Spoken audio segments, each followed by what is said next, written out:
I need you guys to make sure that I'm not losing my mind, that I'm not seeing things, because from my perspective, it looks like all the games the players are the most excited for, the ones that they're enjoying the most, the ones that they're talking about the most, the games that have been the most successful outside of a couple of outliers. I'm not saying that it's all of them, but they're all coming from the East. Elden Ring, Pal World, Tears of the Kingdom, Armored Core 6, Monster Hunter, Resident Evil, Black Myth Wukong, Space Marine 2, Marvel Rivals, Final Fantasy, and I already know that I'm going to enjoy Stellar Blade once it releases on PC. Now, I'm not saying that all Eastern games are great and all Western games are bad. No, there's definitely there's a handful of good games in the West. Believe me, I put 400 hours into Baldur's Gate 3, but with that said, the list is very short on the Western side of things. And I think this is something that the vast majority of the industry doesn't want to discuss, especially games media, because, well, it means that they're losing relevance. Western games are losing relevance by extension. Western media then loses its relevance as well. There's been a cultural shift over the years where players are not being prioritized, but these Eastern studios are prioritizing those audiences. And as a result, because that cultural shift doesn't happen over there, well, they're taking advantage of a situation and they are skyrocketing in popularity. They're gaining more players, they're gaining more influence, and more importantly, they're gaining more money, which makes them a major threat to the rest of the industry. We're talking about heading towards a world that has a heck of a lot more Black Myths and Marvel Rivals and a lot less Dragon Age the Veilguard and Concords. That's not good for a lot of people in this industry, I'll tell you that right now, because, well, as these Eastern studios continue to be successful, as they're able to produce way more games than a lot of these Western studios because of the financial position many of them are in, well, their investors are going to turn around and ask them, why aren't you doing that? They're going to say, well, we can't.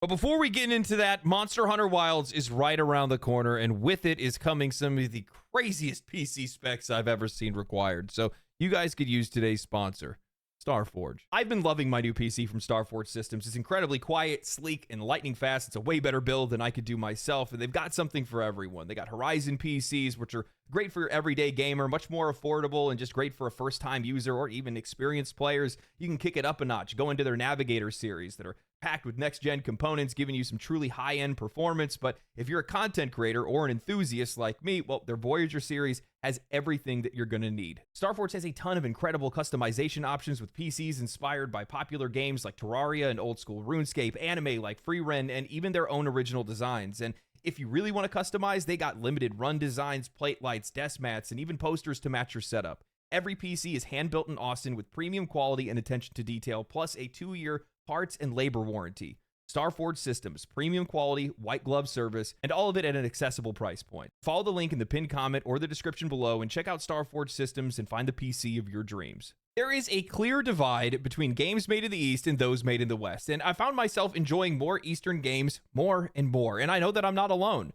You don't have to look that hard to see the difference. Eastern games are thriving while Western titles are drowning in complaints, controversy, and creative stagnation. These studios and publishers get it. Culturally, they get it. They understand what players want, and they're delivering it without compromise. I boot up Monster Hunter, Black Myth Wukong, Final Fantasy XVI, and it feels like peak is the only thing that they care about. They want you to experience something that is unforgettable. They want you to be blown away by the scale, spectacle, and raw excitement. I'm tracking down monsters and I'm fighting them and crafting armor out of their bones in Monster Hunter. Their developers painstakingly research ecology to make sure that they can create a realistic ecosystem that feels alive, while at the exact same time, they're not making that their only priority. They're also delivering stylized combat that you'd only find in anime. I'm walking through China's cultural history, experiencing one of the oldest stories ever told, and fighting literal gods in Black Myth Wukong. I'm experiencing political upheaval and a world-ending crisis in Final Fantasy XVI, but every moment builds to something bigger. The stakes, the music, the sheer unrelenting spectacle. I go from trying to find the truth to fighting a dragon in space that is about to unleash a laser to destroy the world. Then we look at games like Ninja Gaiden, Resident Evil, Stellar Blade, an entire industry of gacha juggernauts unapologetically delivering cool, badass, and attractive characters. These studios are not afraid to give players what they want. Whether it's over-the-top action, ultra-stylized designs, or characters that are as powerful as they are attractive. Western games, well, they've been moving in the opposite direction. The androgynous, desaturated, corporate-safe designs that plague Western titles, nobody's asking for that. Certainly not the players, certainly not women. I see countless 2B cosplayers, but You know, I haven't seen a single person willingly dressing up as Abby from The Last of Us Part 2, though I guess we might see some Concord cosplays this year. But you know, it's not just the aesthetics, it's the priorities. Eastern Studios are focusing on the player experience. It seems like the only thing they actually care about. They're not obsessing over realistic sweat physics in a first-person shooter. They're making sure that the controls feel incredible. They're not wasting time on irrelevant tech demos. They're refining gameplay mechanics to perfection. They aren't ballooning their budgets to insane proportions for the most useless things. They aren't trying to be Hollywood. They're trying to be video games. I've been replaying Armored Core 6, and it's one of the most visually stunning games that I've played. But here's the thing. It's not chasing photorealism. It's designed in a way that tricks you to feel like it is. You're so immersed in the gameplay, so locked into the experience that you don't care about environmental destruction or ray trace reflections because the game is so damn good that you don't need those things. Then I go back to Western AAA games, and what do I get? A checklist simulator, a tutorial that assumes that I've never touched a controller before, a protagonist that will not shut up, constantly telling me what to think and what to feel, a game world that exists only to make a point, not to be explored. And their obsession with open world bloat, because why make a game feel big when you can make it look big? Western developers want to force you through a message. Eastern developers want you to lose yourself in the experience. They aren't holding your hands through a painfully self-important narrative filled with stiff, corporate-safe writing. They're letting you engage with a world that feels alive. Eastern games are just built different. That's why they are dominating, and that's why they're going to continue to dominate. It's going to make it harder and harder for a lot of these Western studios to be able to stay relevant. Now, Japanese games being popular isn't anything new. In many ways, Japan is what built the foundation of modern gaming. If it wasn't for Nintendo dragging the industry out of the gutter in 1983, well, we probably wouldn't even be having this conversation. But we're not just talking about Japan. It's China, it's Korea, and beyond. Apparently, nobody took notice that 2024 featured an entire wave of Eastern studios stepping into the AAA space, shaking up the industry, and forcing Western studios to confront the reality that they're not the only game in town anymore. And I noticed this shift when I saw historically mobile studios start to step up into the AAA premium game space. Take Grand Blue Fantasy Relink. This was a game by Cygames, a studio known for gacha games like Grand Blue Fantasy and Shadowverse. Why would they suddenly decide to make a AAA full production, full priced game unless they knew it was a smart investment, unless they saw an area of opportunity? Turns out they did, because Grand Blue Fantasy Relink sold 1 million copies in just 11 days, and it has still continued to sell, and the players loved it. Then it happened again with Stellar Blade. Shift Up, another gacha-focused studio, jumped into AAA gaming, and the result? Another massive success. A game that sold over 1 million copies. It's likely to outsell its PlayStation numbers entirely once it actually launches on PC. Modders are going to have a field day with this one. Then a first-time Chinese studio delivers a AAA cultural masterpiece in Black Myth Wukong, a game that shattered Steam's concurrent player records and sold 20 million copies in 1 month. It was bold, visually stunning, deeply rooted in mythology, blending diverse storytelling techniques and cinematic cutscenes, and had exhilarating combat that just kept you hooked. Its tight linear progression and light yet meaningful customization stripped away any necessary bloat. It just offered a pure, content-rich experience that pulled you in and refused to let you go. And who could forget Pal World, allegedly made for under $7 million, reaching 25 million players with 15 million copies sold on Steam, a game that crystallizes just about everything players have been asking for, what they've wanted, the freedom that they've wanted. Finally, we saw the release of Marvel Rivals, storming onto the scene with stylized characters, great gameplay, killer performance, non-intrusive monetization, and overall just a fun experience for players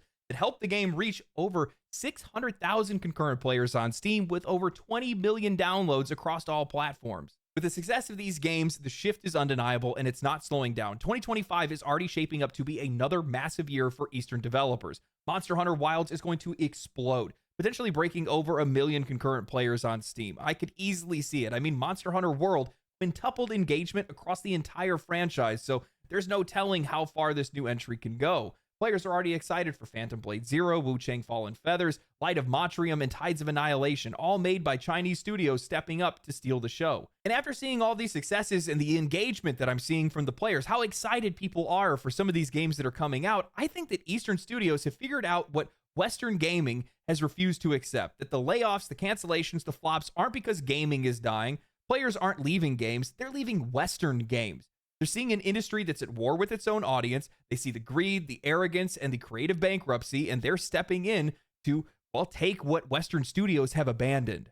And I think that the industry is threatened by this, and they should be, to be honest with you. I mean, look at the way that games media reacted to some of these releases, because while Stellar Blade reviewed relatively well, it wasn't without controversy. Heck, they actually had to write an article to tell everybody, why is Stellar Blade so controversial? Are attractive characters unrealistic? Female beauty standards in gaming need to evolve. I'm sorry, but saying that beauty standards need to evolve is like saying that gravity needs to be more inclusive. You can try to change reality all you want, but people will always be drawn to what they find appealing.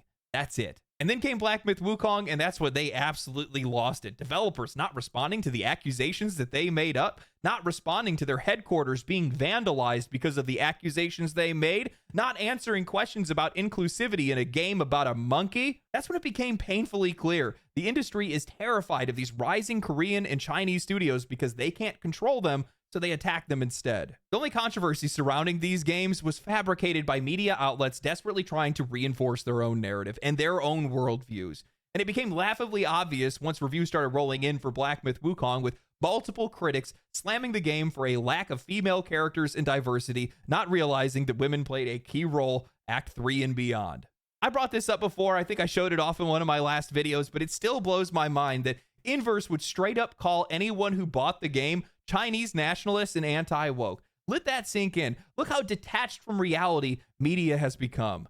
Fun action game, no political messaging, monkey with the big stick go bonk. Yeah, that's fascist. This is about an industry that is panicking. Western publishers and media have spent the last decade trying to dictate what players should want, and now it's backfiring. Eastern studios aren't arguing with their audience. They're just giving them what they want. Hell, I just saw that Marvel Rivals had planned to do mid-season rank resets. The players said no, and Marvel Rivals just said, okay, that's fine. I think that's what a lot of the industry has gotten away from. Not what games should be about, not what games should be, but who games are for. Eastern studios, pretty much across the board, are just doing a better job at recognizing what players want and are giving it to them. That's what you need to do to succeed. A lot of Western developers and media are just so caught up in today's events and politics that they're forgetting that players are playing games to escape from that. Eastern games are thriving because they're not chasing trends or politics. They're chasing timeless experiences. They're crafting worlds that players want to revisit years from now, not just ones that are going to give you Twitter engagement for a few weeks before fading into irrelevance.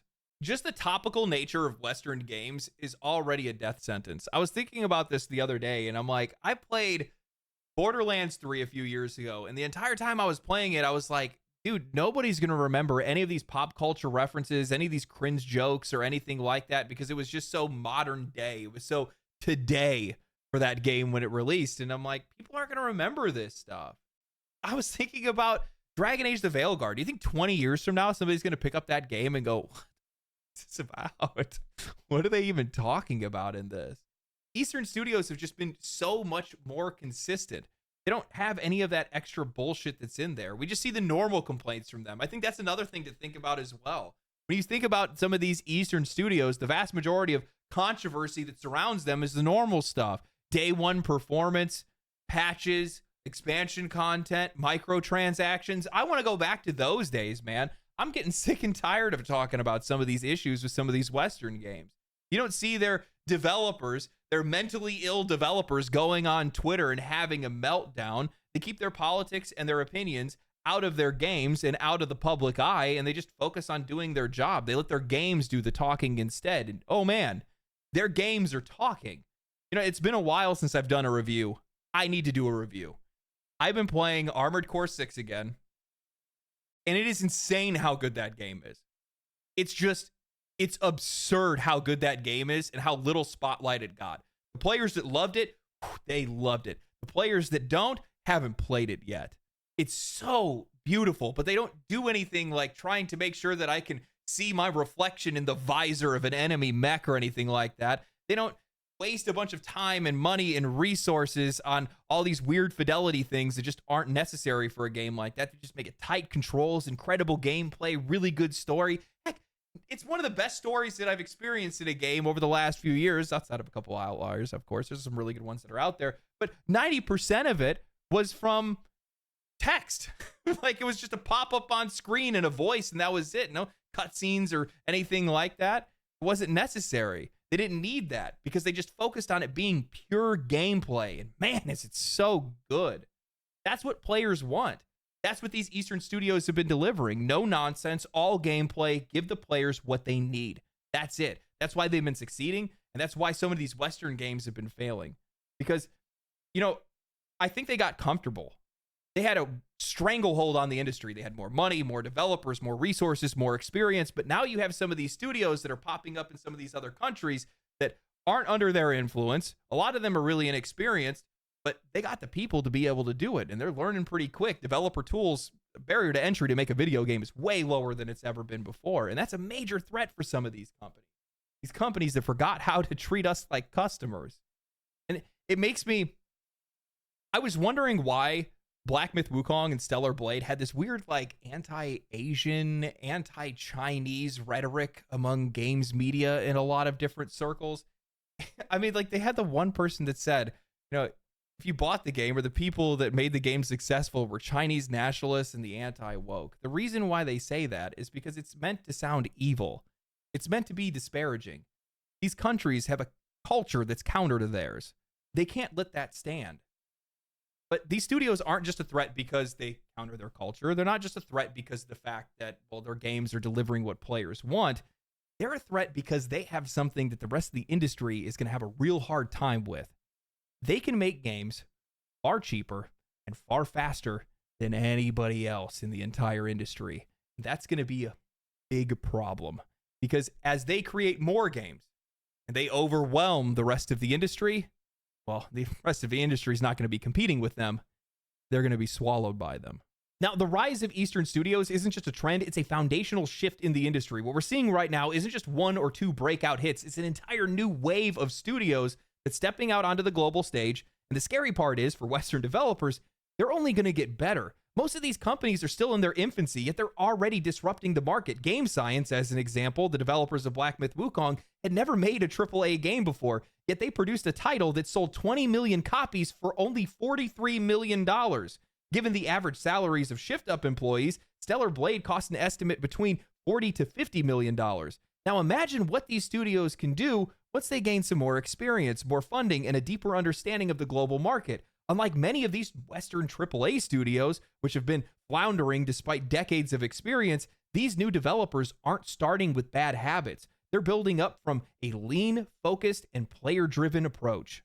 One of the biggest advantages for a lot of these Eastern studios is just cost efficiency. The Western gaming industry is drowning in ballooning development costs, with AAA games exceeding $200 to $500 million budgets. We're seeing longer development cycles, higher failure rates, and lower margins, yet somehow these guys keep spending and inflating their budgets even more instead of actually refining their gameplay. In contrast, Eastern studios are operating on a fraction of the cost, yet delivering polished, high-quality games that rival or surpass that of their Western counterparts. And I think the reasons for this are pretty straightforward. They have a focused design philosophy. Eastern studios are prioritizing gameplay first rather than overproduced cinematics and unnecessary bloat. Their teams are more efficient. They're not building massive bloated development teams that take years to onboard and years to manage. Their production is more disciplined. Without the need for endless games as a service monetization models, they're just focused on delivering a complete experience. And what's really scary for a lot of these Western publishers is that not only are these Eastern studios going to get better at their jobs, they're going to get more efficient over time. There's no denying that in some of these Eastern countries that they have lax labor laws that allow for faster, more demanding work cycles. It's not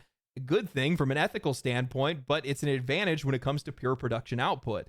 Beyond that, something else that works to their favor is that workplace culture in many of these Eastern studios rejects the Western industry's obsession with toxic positivity. The idea that all work must be praised, all criticism must be soft, and nobody can ever be called out for doing a bad job because in Eastern studios, criticism is direct and result-driven. If you mess up, you're told directly. There's no hand-holding, no excuses, no performative social media activism. Employees are expected to improve. Bad work doesn't just get a pass because it aligns with corporate social agendas. The game is always the priority. Personal beliefs and cultural narratives don't override the responsibility to deliver a great product. Compare this to the West, where some developers are spending more time policing their communities rather than making better games. You've got studios that are hiring based on ideological alignment rather than skill, fearful of offending social media mobs, and constantly engaging in PR firefighting rather than focusing on making something great.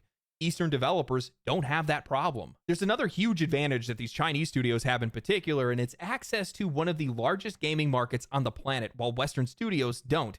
Many Western AAA games don't release in China due to strict censorship laws or a lack of appeal to Chinese audiences. That artificially handicaps Western studios, while Chinese studios have no problem releasing their games both domestically and internationally. Look at Black Myth Wukong. 75% of its sales came from China alone, yet it still pulled in millions of Western players. Now imagine what happens when a Chinese studio makes a game that's even better, with higher global appeal, and also at less than half of the development cost of a Western AAA game. That's where things get really dangerous for Western developers. These developers aren't just a threat because they're making games that players want, they're a threat because they're only going to get better at it. They're going to get more experience, they're going to get more funding, they're going to learn from their mistakes, they're going to make games faster, and they're going to make them cheaper. Western studios can barely keep up as is, and they're already at a financial disadvantage. The fact that Eastern studios can produce high-quality games at a fraction of the cost and twice as fast is likely going to create an entire industry shakeup. If a Western studio needs $300 million in 6 years to make a game, but an Eastern studio can do it for $50 million and in half the time, who do you think is going to win in the long run? While many may see this as spelling doom for the industry as we know it, I see it as a rebirth and potentially the start of something greater. Bigger Western studios will be forced to do better, to be better. They'll have to be smarter with their spending, focus on the right things, and going back to paying attention to the audience and meeting the needs that aren't met. Sure, some studios are going to get caught in the undertow, but many studios are going to restructure and reprioritize, and with the rise of some of these Eastern studios, it's going to come new perspectives on how to make games, how to create new genres, and how to create customer satisfaction. You know, one of the things I brought up in my review of Black Myth Wukong was how appreciative I was of being able to learn more about Chinese culture. A lot of people outside of China have little to no context on its legends, history, and mythology. Many Western audiences just have a surface level understanding at best, vague concepts like the Great Wall, dynasties, and martial arts. Games have the power to change that. Black Myth Wukong wasn't just a game, it was a bridge. It introduced millions of players to a rich cultural history that they may have not have explored otherwise. And this is where things get really interesting for me, because while exposure to new cultures through art can be a beautiful thing, China's gaming industry isn't just any industry. It operates under the watchful eye of its government. And that comes with baggage. No references to Taiwan, Tibet, Tiananmen Square, no sensitive religious or political imagery, no blood, suggestive themes, or excessive brutality. This isn't just speculation. Western companies have already censored themselves to stay in the Chinese market. Blizzard suspended a Hearthstone player for supporting the Hong Kong protests. Hollywood studios regularly edit their films to appease Chinese censorship. NBA teams scrambled to apologize after comments supporting Hong Kong went viral. Hell, there's a ton of things that you can't even say in Marvel Rivals in-game chat. I know a lot of people are going to have concerns about China's growing influence in the gaming industry. We're all aware of Chinese censorship, propaganda, and soft power strategies, so it's understandable to wonder whether gaming is going to face that same fate. But call me an idealist, I think that China's success in gaming might actually lead to a crack in that armor. We're already starting to see signs of that shift because Black Myth Wukong, while the game was toned down in China, in its Western release, it still featured intense action, blood effects, and darker themes. This suggests that Chinese developers, when targeting a global market, are prioritizing Western audiences' expectations over domestic restrictions. If they want games to sell worldwide, they can't afford to be completely sanitized. The more success they find outside of China, the more likely these studios are to push back against censorship, or at the very least, create separate versions for those games to appeal to broader audiences. And this is what makes the future of Chinese gaming so fascinating to me, because as their industry grows internationally, the pressure to loosen creative restrictions is only going to increase. Right now, China's biggest weakness in this market is its own government-imposed limitations on creative expression. If their developers want to compete at the highest level, they have two choices: either ease censorship to stand alongside Western and Japanese studios, or remain shackled by their government oversight, preventing them from ever reaching their full potential. For all the concerns about censorship, market influence, and industry shifts, there's something undeniably exciting about what's happening. Gaming is evolving in a way that we never could have predicted, and at the center of it all, well, we're witnessing a genuine cultural shift, one that could reshape not only the industry, but the way that people from vastly different backgrounds engage with one another. People love to dismiss gaming as a pastime, but in reality, it's one of the fastest growing industries in the world. It's already overtaken movies, television, and music, and not just in revenue, but as a cultural influence. And with that influence comes power, the power to bridge gaps, to change perceptions, and to connect people in a way that no other medium can. This industry is changing, and as a result, we're going to get better games. We're going to get a lot more games. We're going to see new ideas, fresh perspectives, and experiences, and at the end of the day, that's all we've been asking for. Wouldn't it be wild if gaming, not politics, not diplomacy, not think pieces from self-important journalists, was the thing that actually brought us all together? A shared love for immersive worlds, incredible storytelling, and fantastic games. That was the thing that made us see eye to eye. If art, not ideology, was the thing that actually brought us together. Deep, I know. It's the last time that you guys are going to get anything positive from me for at least a few months, starting now. See, this is the reason why I was so upset that these studios never got a fair shake from Western journalists. It bothered the hell out of me because I viewed this as a reawakening. I viewed this as a second chance for the industry to get itself back on track, because I think that's exactly what we're going to see. We're going to see games going back to doing what they used to do before, which is connecting people, which is delivering an experience that customers are looking forward to, helping us escape from the world and all of the bullshit that's around us.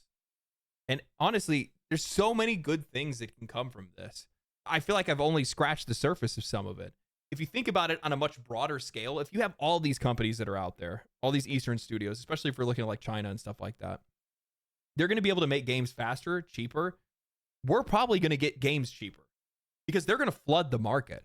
And if these games are good, that's even better, because if they're flooding the market with good games, what ends up happening is, well, supply goes up, demand is down, the prices are going to have to come down to meet the demand. We're going to see less microtransactions or cheaper microtransactions, I would hope. We're going to see game prices fall a little bit. We're going to see some of these studios tighten their budgets, tighten their britches a little bit, and actually start spending money the right way on some of these games. There's a lot of good that can come from this. And the crazy thing is that we're only seeing the first wave of some of these games. They just announced the Tides of Annihilation. I wrote that one down. That just came out of nowhere. And I think we're probably going to see more of those come out this year, more of those random announcements. Oh, hey, by the way, here's another game that looks wild out of nowhere with top tier quality. What is this? How does this even happen? And the next year is probably going to be even crazier. I'm blown away by it. Look at the sheer volume of Eastern games that just came out of nowhere last year, and then now they're doing it again this year. And they're probably going to multiply it by next year. I wouldn't doubt it, especially because they've seen how much money these games can make. Black Myth Wukong brought in a ton of money. Marvel Rivals is making a boatload of cash. Obviously, the gacha games that they have over there, MiHoYo is making a ton of money as well. So they see the opportunity in it. They're going to invest in it. And by extension, we're just going to get more games and likely better games, because they're going to see, oh, well, games of this scale, games of this quality are what actually, sell. So that's what we're going to go ahead and make. Oh, the players like this thing, we're going to go make that. This kind of loops me back to this video that I'm planning on doing relatively soon about copycat games, where you're seeing some of these studios take premises or games that, well, other studios have that they have not done a very good job with, or they haven't handled its success very well. Overwatch being a really good example of that. I also think that Light of Motrium game is probably going to be relatively disruptive. What if, just a what if scenario, the game that, Horizon's tried to come out so many times that it always ends up not doing very well, mostly because it always ends up dropping in the window of some major release right next to it or whatever it might be. I also just don't think people are really all that interested in Horizon. I don't really know why. I think the premise is really cool. Maybe it's just the character. Maybe it's PlayStation. I don't know what it is. Like, the players that like it, but on a broader scale, for a broader audience, the vast majority of people just aren't interested in that IP at all. But then you have this Light of Motrium. Same premise. Just throw in some Elden Ring-esque fighting mechanics and things like that. Throw in some mounts and whatnot. And players are going to eat it up. There's something to that. We'll be talking about that soon. Anyway, hope you guys enjoyed the video. If you guys did enjoy the video, like the video, subscribe to the channel, share it with your friends, share it on social media, spread my soft power and influence. Stay cool, stay righteous, stay safe. Catch you guys in the next one. Family, family, family, family.